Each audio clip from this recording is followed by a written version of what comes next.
Hey, Jay, what was that again? What was that again? So we do have that coming up here. But why don't you set it up for us, Drapes? Because you're the one that talked with Colby. So tell us about this chat you guys had. Yeah, I had a chance to after practice yesterday to sit down with our guy Colby Jones, and I think when you look at Colby, he was the darling last year. Everybody's like, "Oh, this guy has to get minutes. This guy has to get minutes." Now it feels like he's the forgotten man. We got DeMar DeRozan, re-signed Malik, drafted Devin Carter. Nobody's really talking about Colby. But I had a chance to sit down with him, talking about the adjustment from year one to year two. Also, his second summer league. How does he feel as one of the OG vets? Here's that one-on-one conversation right here with Colby Jones. It's good because I feel like the whole basketball community, NBA as a whole, is out here, seems like in Vegas. So just going around, walking around the hotels, bumping into people you haven't seen since last year. It's been a minute. So it's been good. What's your mindset coming in? Do you feel more comfortable here? Last year, you're kind of fresh, new to it, and you know what to expect here now. Yeah, definitely. As far as like scheduling games and all that, you kind of know what to expect. So there's that comfortability there for sure. What kind of things did you want to work on this offseason? Definitely my three-point shooting, ball handling, defense. Those three, I feel like those have been the big main three for me. What kind of things did you do to work on those? Did you take like 500 threes a day? What kind of things are you doing out there? Yeah, I mean, I'd probably say more than 500 threes, just between working out and then coming back to the gym later at night. Yeah, I would just say a ton of reps. Since the season ended, we took a couple weeks off, and then I was right back in the gym working. So, yeah. What did you learn from your rookie season, that adjustment to the NBA, would you say?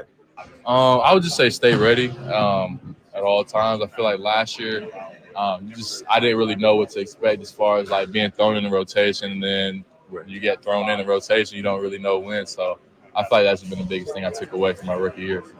When you look at that season last year, obviously the team didn't achieve what it wanted to.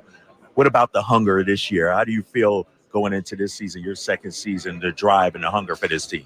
Yeah, I know me personally on a personal level, definitely wanted to make the playoffs, and I wasn't even playing. So I know Fox, Malik, especially Malik, the guys that were hurt, they have a chip on their shoulder, I know for sure. So definitely want to get back in the playoff race this year, be where we should be, where we know we should be. And then you had DeMar, so we have another piece like that coming in. So I feel like everyone's really working towards the goal this year. How much of Colby Jones and his game did we get to see last year? And are there some things that, you know what, I could do even better? I could show more with more opportunity. I feel like everyone didn't really get my full glimpse of me. I feel like just my on-ball skills, I really weren't able to show those as much. I feel like beginning of the year, a little bit when Fox was out, I was able to play point a little bit more. But yeah, you're more of an on-ball guy. No, I just have that ability. I normally play off the ball, but Kings wanted to try to play me on ball more, just at the position. So I just want to be able to show that for sure. Who do you work out with the most during the off season? With coaches, players? Have you spent some time with so far this off season?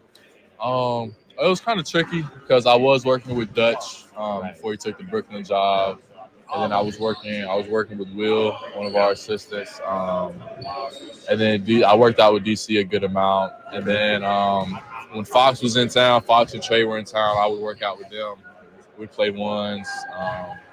So yeah, it's been good. Everyone that's been in SAC have been working out. Like JaVale's came in, I worked out with him a couple times. So just trying to staying local? You staying in SAC also? Yeah, for sure. Yeah. Okay. Tell me about that decision. I just really want to just keep getting better. I feel like working out in the Kings facility, working out with the Kings coaching staff, they're how they want me to progress. I feel like that's the best way to do it is working out with them. So I trust their development, and I just want to keep working. All right, my guy. Good luck on the second season, man. My guy, appreciate you. Yes, sir.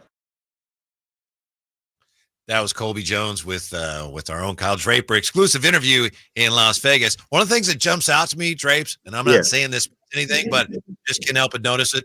He talked about JaVale, Malik, Trey, but every time he mentioned De'Aaron, it was Fox. So he's calling everybody else by the first name. He's like, Fox. So I don't know if that's out of respect or what, but what was your biggest takeaway from that little conversation you had? A couple of things, Whitey. Obviously, I love the fact that he's sticking around. He's working out every day in SAC. He's with the team. He's with the organization. But I don't know. And you guys tell me. It seemed like he didn't understand his role last year. Mm-hmm. It seemed like, he talked about staying ready. That's one thing. But he envisioned himself more of an off ball guy. They wanted him to run more, probably point. And so I feel like he was in sort of a transition period. You play your whole career one way, and now they ask you to do something different. And so I feel like, he only played 30 games, didn't get much of a shot, in terms of extended minutes. And so at this point, I don't know who Colby Jones is, fellas. I'm Mm-hmm. keeping it real with you. Is he Mm-hmm. a point guard? Is he a two guard? What's his strengths? He didn't get much opportunity last year. We see the 3-point numbers. He only shot close to 10%, but didn't take many of them. I think, as I watch tonight's game, he's the guy I'm most looking forward to seeing. He's the guy, second year here at the Summer League. He needs to be a veteran guy out there. I know we got Keon, Mason Jones, but I need to see more from Colby because remember, he was one of our surprises last year. He was one of the guys that we said, this guy has to find a way on the court. He has to get playing time. Now I feel like he's in sort of a transition phase right now. Mm-hmm. I remember talking to G-Man before a game mid-season or so about Colby Jones, and Gary Gerald was saying every time he's on the floor, he seems like he has a presence about him, like he has a sense. He's kind of a maturity about him you don't normally see from rookies, especially ones that don't get to play that much.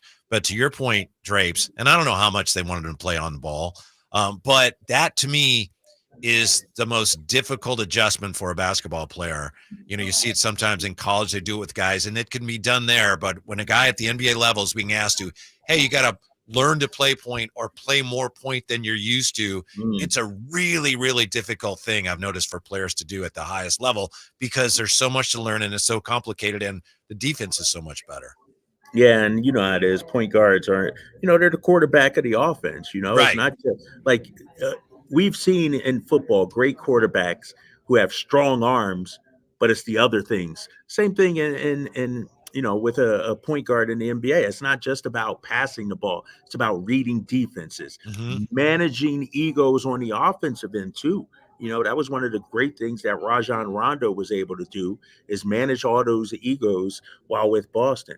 And now you're asking Colby Jones to be the floor general, if you will. And so I feel for the kid, man, because,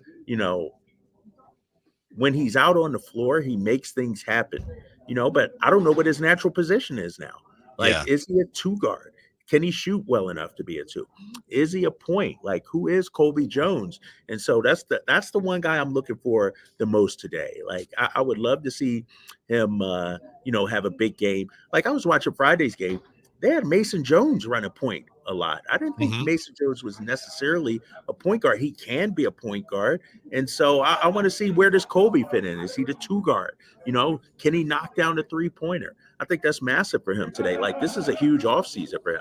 My sense of Colby Jones is that ideally he's going to end up being a guy that can do a lot of different things for you, who may never end up being a star or, starter even. Maybe he is, maybe he's not. But ideally, I see him as a guy who does a lot of different things very well for you. Devin Carter's kind of like that too, although he projects to be better. Obviously, he's a 10th pick rather than a second-round pick.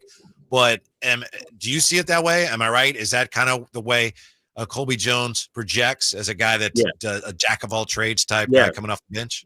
Yeah, that's exactly what I was thinking, a jack of all trades. He's not going to go out there and get you 30.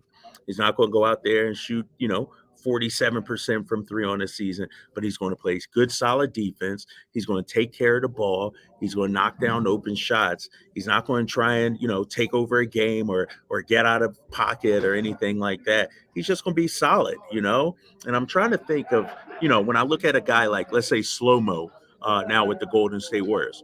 Slow-Mo doesn't do anything great. Like, yeah, he can pass the ball, but he does everything good.